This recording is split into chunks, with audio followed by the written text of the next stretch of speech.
Moikka moi! Ja tervetuloa taas uuden videon pariin. No niin, tänään haluan, että perehdytään vähän tonne vanhan testamentin puolelle.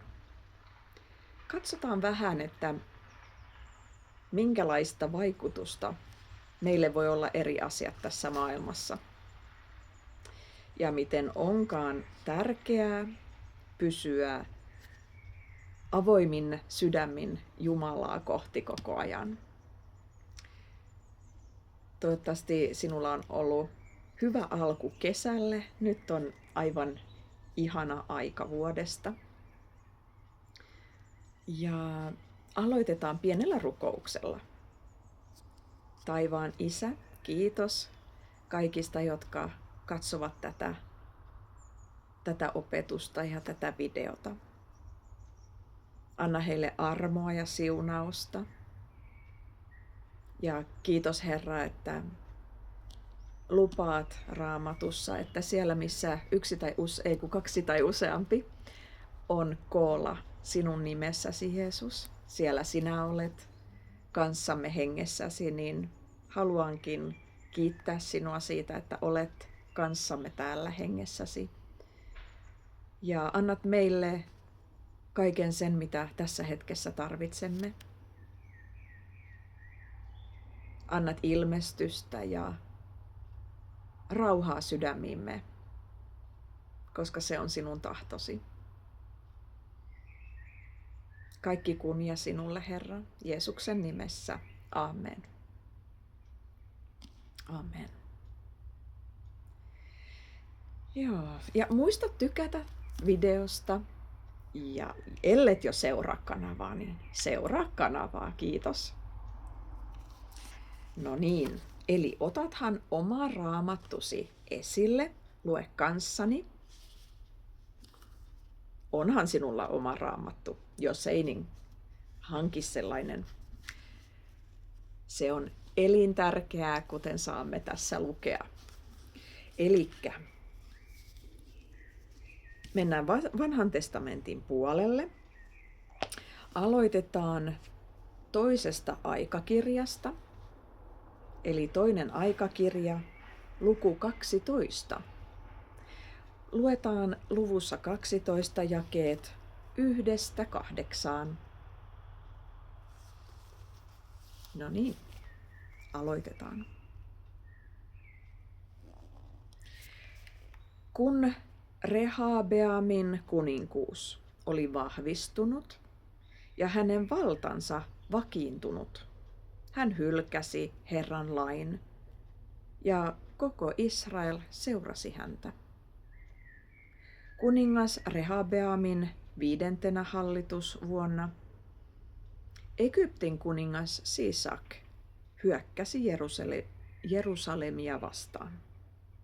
Näin tapahtui sen vuoksi, että israelilaiset olivat luopuneet Herrasta. Sisakilla oli mukanaan 1200 sotavaunua ja 60 000 vaunusoturia. Ja hän toi Egyptistä myös suunnattoman joukon libyalaisia, sukkilaisia ja nuubialaisia sotilaita. Hän valloitti Juudan linnoitetut kaupungit ja pääsi Jerusalemiin saakka. Hän valloitti Juudan linnoitetut kaupungit ja pääsi Jerusalemiin saakka. Senhän mä luin jo. Kiitos. Kiitos Herra. Sisakin lähestyessä Juudan johtomiehet olivat kokoontuneet Jerusalemiin Rehabemin luo. Profeetta Semaia tuli sinne ja sanoi, näin sanoo Herra, koska te olette luopuneet minusta, minä luovutan teidät Sisakin käsiin. Silloin Israelin johtomiehet ja kuningas nöyrtyivät ja sanoivat, Herra antaa meille ansiomme mukaan. Kun Herra näki heidän nöyrtyneen, Hän puhui se Maijalle näin. Koska he ovat nöyrtyneet, minä en tuhoa heitä. Annan heidän juuri ja juuri pelastua. En anna vihani kohdata Jerusalemia. Sisak ei sitä hävitä. Mutta he joutuvat hänen palvelijoikseen ja saavat oppia, millaista on palvella minua ja millaista on palvella vieraiden maiden kuninkaita. Amen, kiitos Herra. Tässä me näemme, miten itse asiassa meillä kristittyillä on todella, kaikilla muillakin on todella tärkeää nöyrtyä Herran edessä. Koska kun avaamme oven pahuudelle, kun elämme synnissä, teemme pahaa tai tietämättä emme kulje Herran tiellä, se avaa hengessä oven pahoille asioille. Ja itse asiassa Jumala antaa luvan tämän tapahtua, koska emme ole kulkeneet Herran pelossa, emmekä ole kulkeneet hänen tiellään. Katsotaan vähän, mistä tämä alkoi. Rehabeamin kohdalla se alkoi siinä, kun kuninkuus oli vahvistunut ja hänen valtansa vakiintunut. Hänen valtansa vakiintunut. Voimme vain kuvitella. Tämä mahtava kuningas, joka istuu valtaistuimellaan ja hänellä on tuhansittain palvelijoita, rikkauksia, kultaa, jalokiviä. Ja hänen valtansa on vakiintunut. Varmaan tulee vähän semmoinen kuolematon olo, semmoinen, että no niin, minä johdan kaikkea tätä, minulla on kaikkea tätä. Minulla on kaikki valta. Ja mitä silloin tapahtui? Hän hylkäsi Herran lain. Eli hän ei seurannut enää Jumalan tahtoa, Jumalan lakia. Ja hän luopui siitä, että hän olisi kysynyt, mitä Herra sinä haluat, että minä teen. Ja hän uskoi vaan, että tämä on minusta ja minä kyllä osaan, minä tiedän. Ja mitä silloin tapahtui? Tämä koko kansan esikuva, heidän kuninkaansa, joka ei enää seurannut Herraa, niin tämä johti siihen, että myös he tekivät samoin. Ja tässä lukeekin, että koko Israel seurasi häntä. On niin tärkeää, että me varomme, mitä me päästämme elämäämme ja mitä katsomme sosiaalisessa mediassa. Ja, koska kaikki vaikuttaa meihin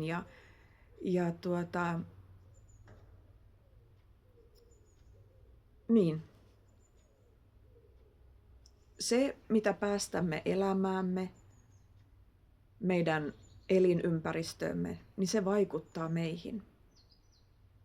Ja Herra haluaa, että me pysymme hyvällä polulla, emmekä harhaile sinne tänne. Ja koska hän siis luopui Herrasta, mutta sitten nöyrtyi, kun hän sai varoituksen, niin tämä nöyrtyminen, se tarkoitti sitä, että Jumala silloin sanoisi, että nyt saat vähän, miten se sanottiin tässä, katsotaan. Anteeksi, pieni hetki. Jumala sanoi, että koska he ovat nöyrtyneet, minä en tuhoa heitä, annan heidän juuri ja juuri pelastua. En anna vihani kohdata Jerusalemia, Sisak ei sitä hävitä. Eli kun olemme luopuneet hakemasta Herran tahtoa ja me olemme ehkä jopa avanneet oven jollekin pahalle tai epäpuhtaalle tulla ja olla osa elämäämme, niin Jumala antaa seuraamukset tulla. Ja tässä lukee myös jakeessa 11, että 8, että he joutuvat hänen palvelijoikseen ja saavat oppia, millaista on palvella minua ja millaista on palvella vieraiden maiden kuninkaita. Eli me saamme tuntea sen nahoissamme, joko henkisesti tai ihan fyysisesti, mitä on palvella häntä tai muuta. Että menemmekö ensin Herran luo kaikessa vai menemmekö, haemmeko jotain jostain muualta, jotain tyydytystä muualta kuin Herralta, lohdutusta muualta kuin Herralta. Ja jos emme välitä siitä, että esimerkiksi meillä on vähän syntiä elämässä, ajattelemme, että no ei tämä ole niin vakavaa, kyllä mä nyt tämän voin tehdä tai mä voin antaa mun lapset vähän tehdä näin, että ei se nyt ole niin vakavaa. Niin Herra näkee sen ja hän haluaa, että me pysymme puhtaina ja pysymme hänen tiellä.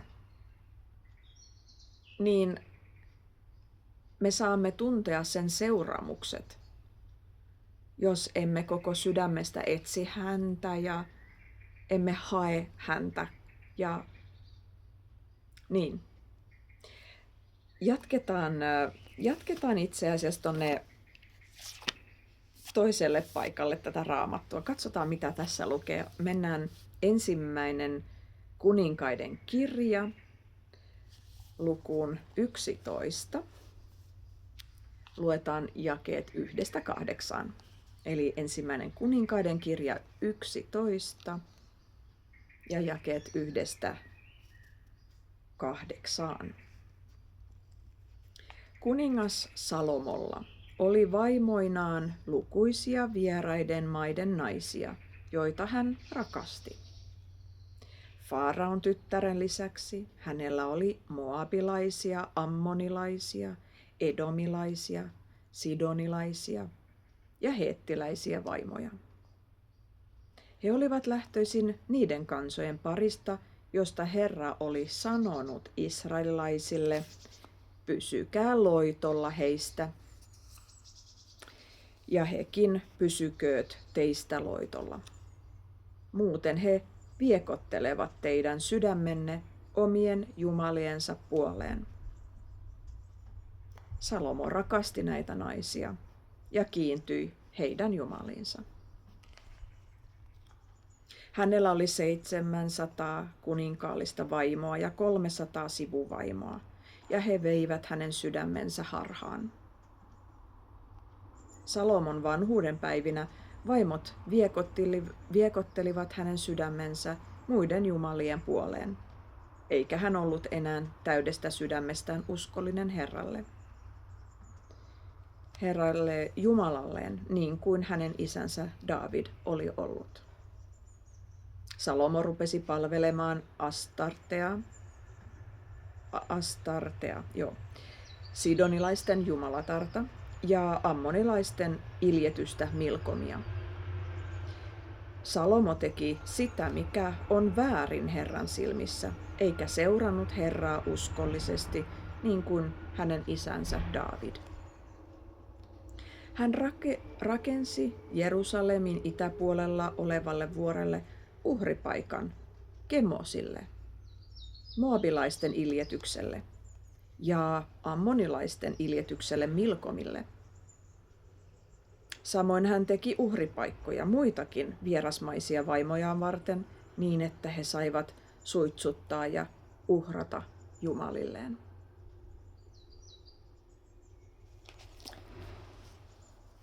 Tässä me näemme sen, että kun ikään kuin annamme pikkusormen, se vie koko käden. Eli jos me ajattelemme, että kyllä tämän voi tehdä, että ei se ole niin vakavaa. Jos joku semmoinen tulee mieleen, niin ota se varoituksena siitä, että Pyhä Henki sanoo sinulle, että tämä nyt ei oikein ole hyvä.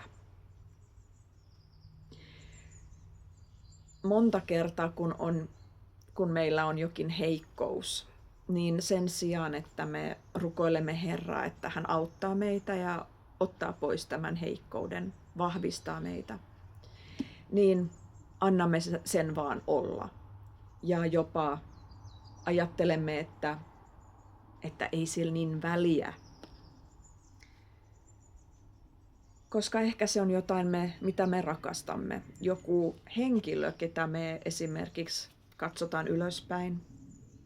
Se voi olla jopa ihan sosiaalisessa mediassa. Joku henkilö, jota me katsomme ylöspäin tai seuraamme tai niin kuin ennen vanhaa oli paljon idoleita, filmitähtiä ja heitä ihannoitiin ja näin, niin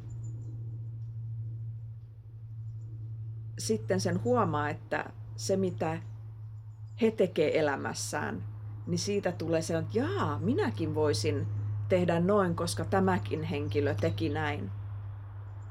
Vaikka se ei ehkä ole sitä, mitä Jumala haluaa meidän elämäämme. Ja huomaa, että tässähän luki, että Salomohan oli tosi viisas ihminen. Hänellä oli kaikki viisaus. Jumala oli antanut hänelle viisauden lahjan. Niin tässähän luki, että hän ei kuitenkaan ollut kokonaan Jumalaa unohtanut. Löydänköhän mä sen tässä näin nyt sitten. Eli tässä on jakeessa 4, että Salomon vanhuuden päivinä vaimot viekottelivat hänen sydämensä muiden jumalien puoleen, eikä hän ollut enää täydestä sydämestään uskollinen Herralle, Jumalalleen, niin kuin hänen isänsä Daavid oli ollut.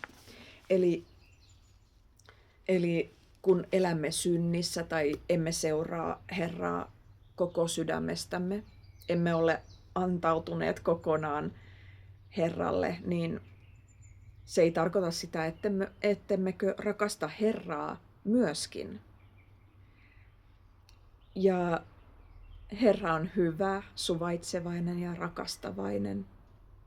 Hän antaa meille aikaa kääntyä ja löytää se oikea tie, mitä hän haluaa meille. Hän ei käänny meistä pois, mutta hän haluaa, että me käännymme koko sydämestä hänen puoleen. Mennään vielä Luukkaan evankeliumiin, Uuden testamentin puolelle. Luukkaan evankeliumi. Otetaan luku 13 ja jakeet 1-9. Luukas 13, 1-9. Ja tässä lukee näin. Juuri siihen aikaan Jeesuksen luo tuli ihmisiä, jotka kertoivat Pilatuksen surmauttaneen uhraamaan tulleita galilealaisia, niin että heidän verensä oli sekoittunut uhrieläinten vereen. Jeesus sanoi siihen, luuletteko, että he olivat suurempia syntisiä kuin kaikki muut galilealaiset, koska saivat tuollaisen lopun?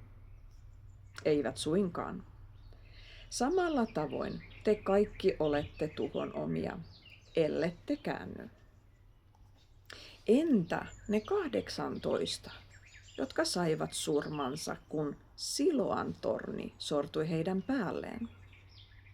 Luuletteko, että he olivat syyllistyneet johonkin pahempaan kuin muut jerusalemilaiset? Eivät suinkaan. Yhtä lailla te kaikki olette tuhon omia, ellette käänny. Jeesus esitti vielä vertauksen. Eräällä miehellä oli viinitarhassaan kasvamassa viikunapuu. Hän meni etsimään siitä hedelmiä, mutta ei löytänyt. Silloin hän sanoi puutarhurille: jo 3 vuotena olen käynyt etsimässä hedelmiä tästä viikunapuusta, mutta en ole löytänyt. Kaada se. Sehän vain vie voiman maasta. Mutta puutarhuri vastasi: Herra, anna sen olla vielä 1 vuosi. Minä muokkaan ja lannoitan maan sen ympärillä. Niin tässä me näemme sen, että kun luemme Raamattua ja kun otamme aikaa jokapäiväisestä elämästä ja pistetään fokus Herraan, rukoillaan ja mietitään ja puhutaan hänen kanssaan, niin se ikään kuin ravitsee meitä. Hän ravitsee meitä ja hän kaivaa ympärillä meissä. Hän kaivaa pois kaiken turhan ja kaiken negatiivisen. Ja hän saa meidät kukoistamaan ja tuottamaan hedelmää. Mutta tässä on se, että hän toivoo ja hän haluaa, että me annamme koko sydämen hänelle. Ei vain osa sydämestä. Niin olkoon tämä nytten semmoinen kehoitus, että annat vielä isomman osan elämästäsi Herralle, koska hän niin haluaa sitä, koska hän tietää, mikä on meille parhaaksi. Hän tietää sen. Ja hän näyttää tien ja antaa meille ilmestystä, mitä meidän tarvitsee tehdä ja mihin päin mennä. Luotetaan häneen koko sydämestämme. Amen. Ja olkoon tämä itse asiassa rukous juuri sinulle, joka katsot tätä. Kiitos Herra tästä ihmisestä. Siunaa häntä, anna hänelle rauhaa ja anna hänelle semmoinen palo sydämeen, että hän haluaa lukea enemmän Raamattua ja haluaa istua kanssasi vielä enemmän. Kiitos tästä armosta, Herra. Tämä tulee vain sinusta. Kiitos, kun annat meille vahvuutta ja rauhaa sydämeen. Jeesuksen nimessä, amen ja amen. Nähdään taas ensi videossa. Moikka!